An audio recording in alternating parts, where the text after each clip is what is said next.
How to fix your Instagram password on Android or iOS phone. Hello guys, in today's video I'm going to show you how to fix it easy and quick on Android or iOS phone. First, open Play Store, and here make sure your Instagram is updated, and if you found here any update, just click update and then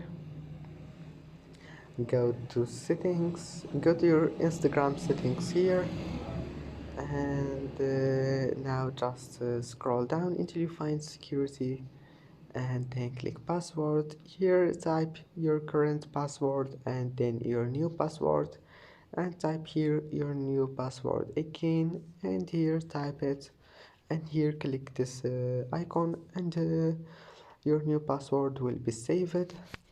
And that's it. Don't forget to like and subscribe, and see you in the next video.